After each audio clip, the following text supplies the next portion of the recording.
you. Now, I have someone here who is very, very dear to my heart. I've known this lady for long, long years, before I even started in community television, and she has done lots and lots of work in the film industry. She's been in heaps of movies. She's a lovely actress. She's a lovely singer, and she's a real entertainer. And as the years have gone by, I've seen Valerie Pybus change her whole lifestyle until now she's a full-time entertainer and storyteller and lovely lady. She's always been a lovely lady, but now she's very well known around the traps, aren't you, darling? I would like to think so. Oh, wasn't it a lovely introduction? I have to live up to that. Oh, you have to live up to that. That's quite true. I'm sure it won't be a problem. Now, Valerie has written quite a number of books. I remember the first one about 10 years ago called Pause a Moment. And Pause a Moment was a book of poetry. And there's some just fabulous poems in it.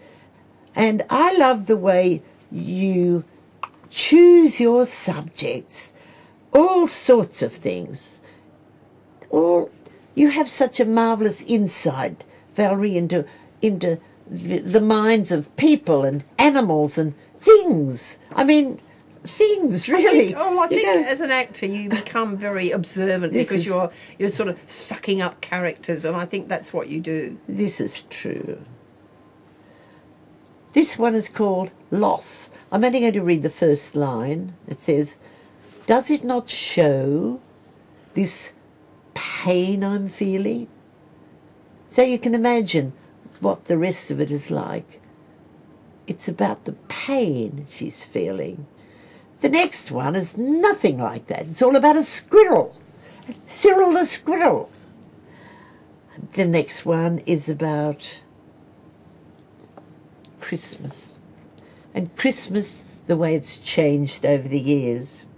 Then she writes about roses and poppies and oranges and all sorts of wonderful things. So it's well worth looking at. Pause a Moment. The next one was only a couple of years later, was called A Score and More. A Score and More. It's all about puppy dogs and animals and all sorts of funny little pussycats and things. But you really understand animals too, by the look of it. If you love something, you find it easy to write about them. But these are not poems, these are little stories. And what an imagination you have, Valerie. Well, the people that didn't have these animals, I gave them one. I'm sure the Empress of China had a little dog, and in my story, she has a little dog, and it's quite famous, a chrysanthemum dog. It's a lovely little story. So that's another one well worth reading. Now the next one, and this was a very interesting one.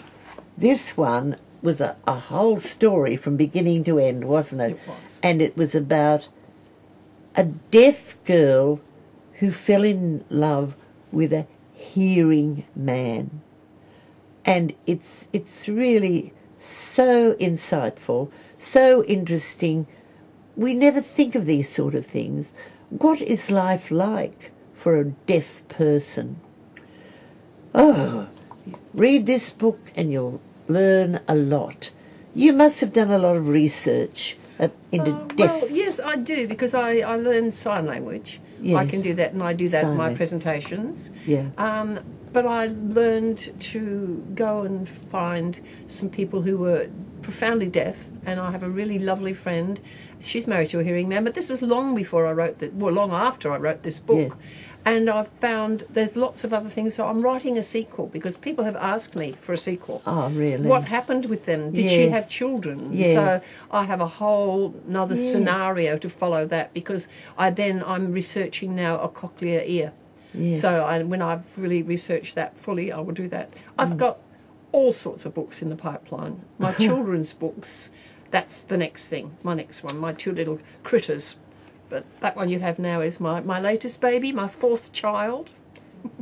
The latest baby, the fourth child, is called Distant Reflections.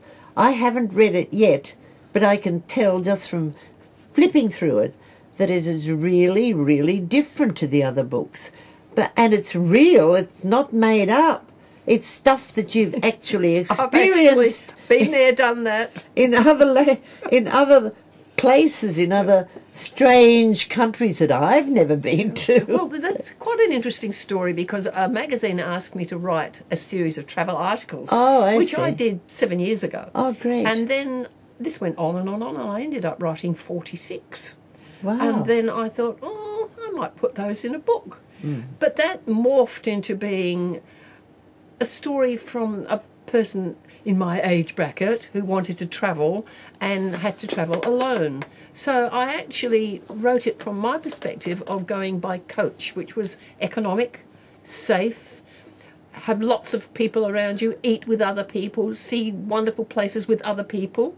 And the book is talking about a little bit about my childhood and why I wanted to write. Really? Why I wanted to travel. And then the book takes you to this tour and all these amazing, amazing things, like going through the souk in Marrakesh and being pushed in the back with a donkey and learning to, when someone called out, Balak, Balak, move out of the way because that means donkey's coming. So it was all of that. And then in the end, I put a couple of pages of tips for the traveller in like taking cotton underwear and having a spare set in your hold luggage, that you're carrying luggage, and all those sorts of things, and wearing an eye shade with Sydney across the top, so that's a conversation piece. People will say, "Oh, you're from Sydney," and all of a sudden you've got a friend. Yeah. And it was a delight to write, and I loved it. And I can't wait to do the next one. Oh, how So marvellous. I hope you That enjoy sounds like something, if you're planning to go overseas, you should read this. You should actually read this book, whether it's Marrakesh and Spain and Portugal, anywhere. And travel by coaches is fine, and it's safe. I mean, that's the operative word at the moment, isn't it? You know. Yes. So there you go. Yes. So- Oh, fascinating. There's no doubt about you, Valerie, And my dear. you've heard about the Alhambra, of course. No, tell me the about it. Alhambra is like, you can compare it a little bit like the Taj Mahal, but the Where is Alhambra was the Alhambra Palace in near Granada was built by the Turks, and it was Muslimic sort of at the beginning, and I think it's pretty much always been that. Yes, well, that does talk about the Alhambra, which is a palace, and it was a sequence of different sultans. It evolved over a series of years, but basically it was for virgins who had caught the Sultan's eye, and they went in there to live. And when I walked around, it epitomises the thing that flowing water, which is paradise in that country because it's pretty Where is sand dunes. this? This is in Spain. In Spain. Right. And they sort of have to have running water. It's a sign of opulence. Oh. But I think, and I look back and I see this crystal gilded bird cage, because these girls went in there untouched, and sometimes they died untouched. Ooh. And I thought, wow, that's a long while to be in there and only have the eunuchs around you, isn't it? So, it was. It's very, very interesting, but it's very, very beautiful. And another thing about going by the coach is if you go in a coach, they drive right up to the door.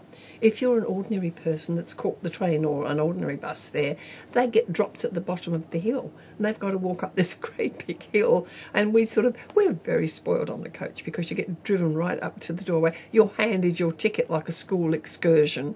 I loved it. I can't wait to go to the next one. And you want to go back? Oh, no, I want to see somewhere new. You're still mad about travelling? Oh, absolutely. And you're going to write more books? Absolutely. What a woman. So watch out for Valerie Pybus's next book, and make sure you get a copy of this, especially if you're planning to travel.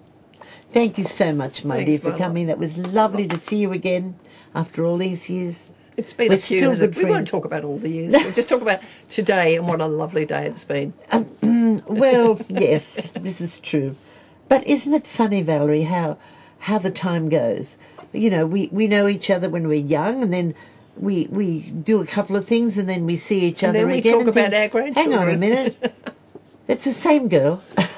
Deep down, don't you feel 16 inside? I'm sure I do. Not 15. I think I've reached the year of 21. 18. No, I haven't got 21 yet. Not yet. I'm still a teenager, but a late teenager, not a baby. It's fun, though. It is. It's fun. It is. It's fun growing, and older. I didn't want to say that word, but there you go. Isn't it lovely to be an armchair traveller? And what about those wonderful tips, those travelling tips from Valerie? Oh, I have a travelling tip for you. What is my travelling tip? Keep smiling.